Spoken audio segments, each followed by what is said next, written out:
Everyone's favourite theme park is back up and running under new management, and trust me, you aren't going to want to miss out on a trip to Jurassic World.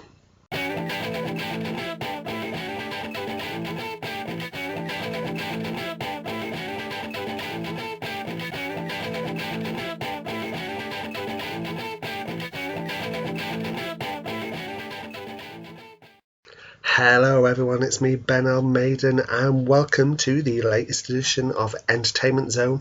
I'm here today for my review of Jurassic World, and yes, I am a bit late seeing this. I only saw it a couple of days ago. It's been out for a while, but you know what? I couldn't let this movie go by without doing a review for it and sharing my thoughts with you guys, because I've been pretty hyped by this film since seeing it.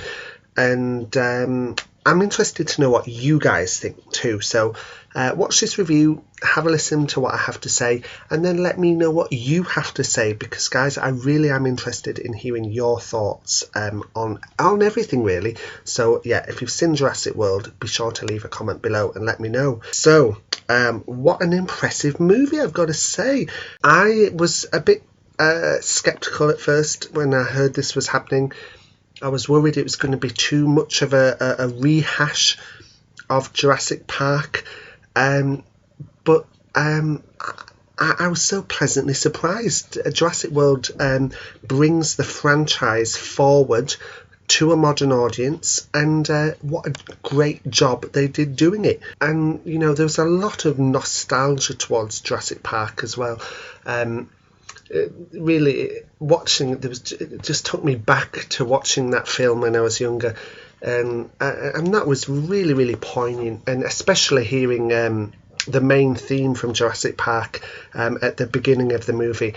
And props to Michael Giacchino.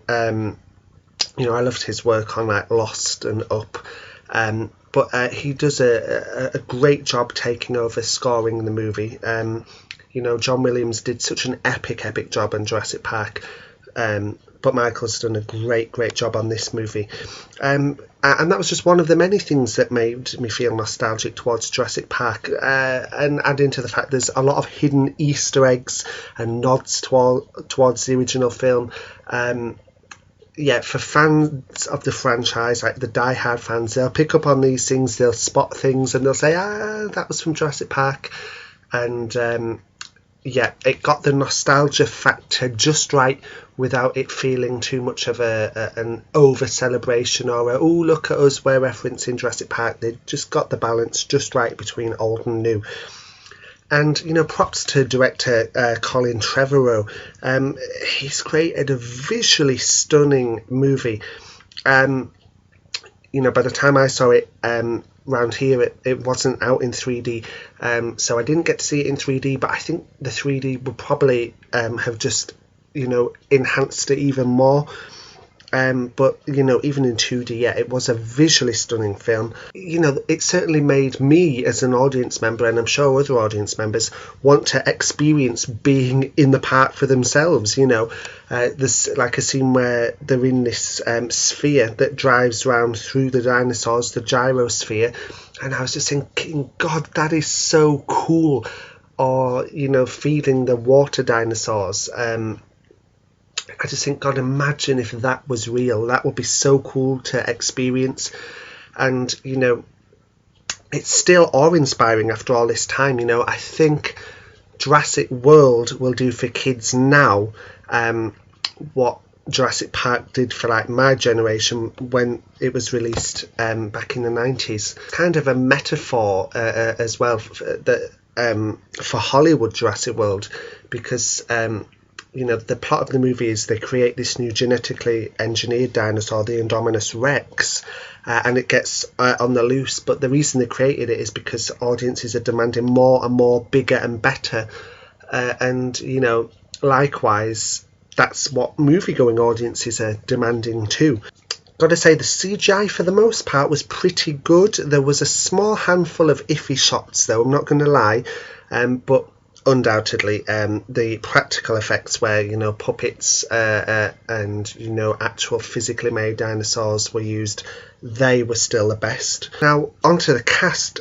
We had Spider-Man 3 star Bryce Dallas Howard as Claire, who helps run the park, and Chris Pratt as Owen, who's like a dinosaur handler, works with the velociraptors. They were great in their roles, Claire, bit of a bitch, Owen, this like good-hearted ranger with a bit of swagger, and yeah, there is a bit of a romantic element going on, but even by the end of the film, it's only early days for them. It doesn't feel like a forced romantic subplot, but both deliver brilliantly in their performances and really just enhance the movie. And I've got to say, for Claire as well, she goes through a real great character transformation, because she does start off as this cold-faced, business-minded, bit of a bitch, as I said, pardon my language, any younger viewers watching, but I was like, how are they going to redeem this character? But over the course of the movie, she does redeem herself. Now, props to the kids as well. We have these two brothers, Zach and Gray, played by Nick Robinson and Insidious's Ty Simpkins, and I just thought they were great, both great child actors anyway. But the chemistry really worked. You could believe them as brothers. Their storyline was enjoyable, and I don't know, maybe it's because I'm an older brother, and I have a younger sister, but I really loved their sibling bond, and they too go through a really great character arc. There's nice comedic moments in the movie too, especially from Irfan Khan, who plays the Jurassic World chief, the head honcho, Masarani. And BD Wong returns from Jurassic Park, the original movie, as his character, Dr. Henry Wu. A bit of a different take on the character this time. I'm not going to spoil it for those who haven't seen it. You'll see what I mean. And Vincent D'Onofrio from Daredevil, he's in the movie too.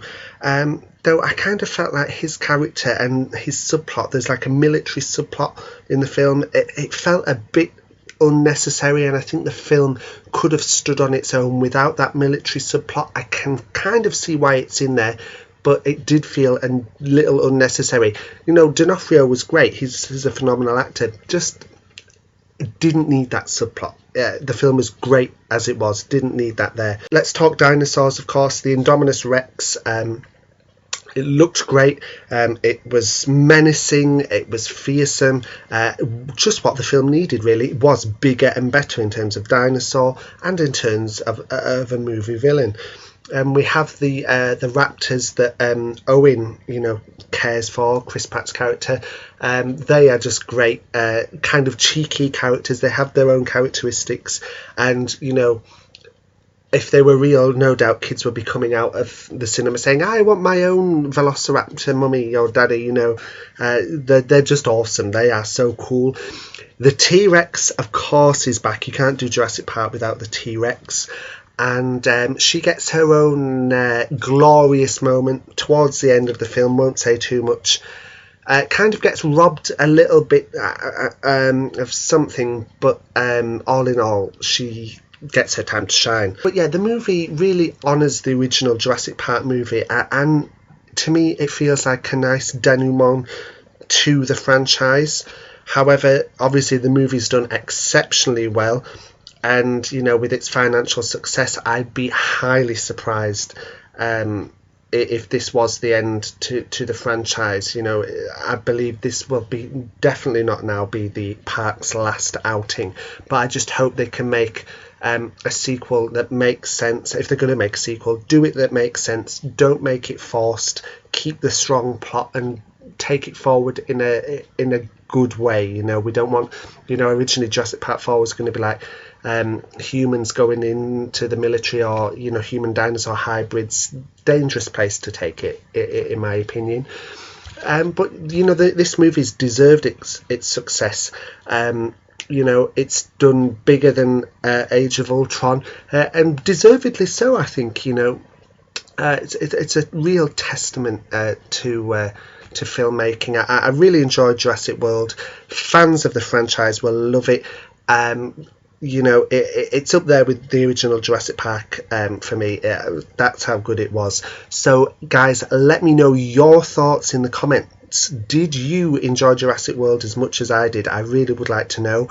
And don't forget, you can find Entertainment Zone on Tumblr at entertainmentzone.tumblr.com. You can find me on Twitter at blmaiden, and on my website, benalmaiden.com. And Entertainment Zone's also on iTunes. Look out for our podcast. Just search Entertainment Zone Podcast on iTunes and be sure to subscribe. And of course, subscribe here for all the latest film and TV news and reviews. So until next time, guys, take care and speak to you soon.